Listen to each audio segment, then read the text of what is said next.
अच्छा, अगर हम इन्वेस्टमेंट की बात कर ही रहे हैं तो गोल्ड कई बार सुना है मार्केट के अंदर कि दुबई, बैंकॉक इधर बहुत सस्ता मिलता है, ऐसा है सच में?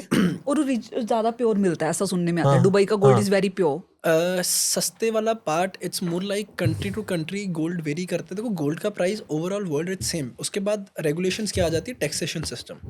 हर कंट्री का अपना टैक्सेशन सिस्टम है। पहले इंडिया और दुबई के गोल्ड में काफ़ी ज़्यादा डिफरेंस रहता था। लोग मतलब काफ़ी मेजर डिफरेंस रहता था उसमें। लोग ऐसे बोलते थे कि 2 बिस्किट मैं उधर से ले भी आया तो मेरा टिकट का खर्चा बार बार से बार हो बार जाएगा, निकल गया, राइट? ठीक है। बट अब इंडियन गवर्नमेंट में जो टैरिफ रेट्स है ना 18% से 9% कर दिए। उसके कारण जो वो रेट डिफरेंस है ना बहुत ही मिनिमल रह गया आज के टाइम पे। तो रेट डिफरेंस वाला कंसेप्ट पहले होता था, अब नहीं बट रहा। अब नहीं रहा, अब नहीं रहा। हाँ, मतलब जहाँ मर्जी से बाय करो वो वो ज़्यादा ऑलमोस्ट डिफरेंस क्लोज टू ही पड़ता है। क्लोज टू ही पड़ता है। वो थोड़ा बहुत टैक्सेशन सिस्टम का डिफरेंस आ जाता है हर कंट्री के ऊपर, बस उसका डिफरेंस है।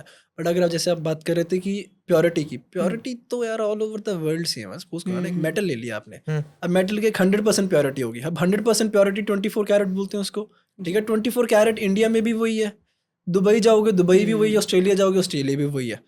मेटल तो वही है, गोल्ड मेटल तो वही आ गया, उसमें परसेंटेज ऑफ प्योरिटी भी वही आ गई, उसमें तो कोई डिफरेंस ही नहीं है। वो बस एक टैग मिला हुआ है। वो टैग मिला, वो टैग तब से मिला हुआ था जब इंडिया में स्टैंडर्डाइजेशन चीज़ों की नहीं थी। दुबई जैसे कंट्री में चीज़ें बहुत पहले स्टैंडर्डाइज हो गई, बट अब इंडिया भी it's more like hall marking system वो सब आ गया, तो दैट्स नॉट एन इशू। अब ओके। It's all same.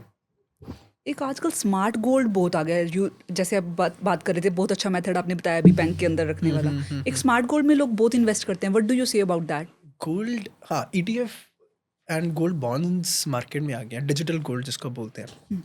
तो this two things, that's a good part. अगर आपको इन्वेस्टमेंट पर्पज से करना है, ठीक है, तो आप डिजिटल गोल्ड के लिए जाइए, ठीक है। वो सिर्फ एक पेपर्स पे है, सेबी रेगुलेटेड है, वेरी फर्स्ट, ठीक है। डिफरेंस अगर मैं आपको कंपैरिजन ड्रॉ करूँ, आप 24 कैरेट गोल्ड बार बाय कर रहे हो और आप गोल्ड डिजिटल गोल्ड बाय कर रहे हो, जो गोल्ड ETF जिसको बोलते हैं, तो डिफरेंस थोड़ा सा कंपैरिजन में आ जाते हैं। जो डिजिटल गोल्ड है वो सेबी रेगुलेटेड है, स्टॉक मार्केट की तरह, ठीक है। जब मर्जी आओ उसको बेचा, 2 दिन में कैश आपके अकाउंट में आ गया, ठीक है। उसको आप, क्योंकि आपके मतलब आपके पास फिजिकली कुछ नहीं है, सिर्फ आपके पेपर्स पे वो चीज़ें हैं, दैट्स सोनली फॉर इन्वेस्टमेंट। अगर आप फिजिकल गोल्ड की बात कर रहे हो तो physical gold in hand it's more like emotions, and वो चीज़ आपके पास है, वो इंस्टेंट कैश है, ठीक है। इंस्टेंट कैश तो दोनों ही है, वो 2 दिन में सेटल होएगा, वो आप जहाँ मर्जी जाके अपने जूलर से सेम डे करवा लो। सेटल कर लो, राइट? उससे आपका जो गोल्ड आपके पास 24 कैरेट गोल्ड बार है, उसको बाद में आप ज्वेलरी बनवा सकते हो या कुछ कर सकते हो, मतलब one and the same thing.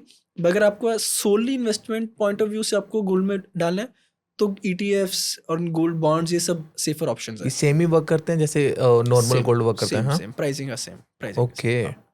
In fact आप फिजिकल गोल्ड पे आप 3% GST भरते हो और ETFs पे बहुत ही मिनिमल अमाउंट दे के आप इन्वेस्ट कर सकते हो। सही। ओके। वैसे मेथड बताओगे, if someone want to buy that, what's the exactly and easy method to bye?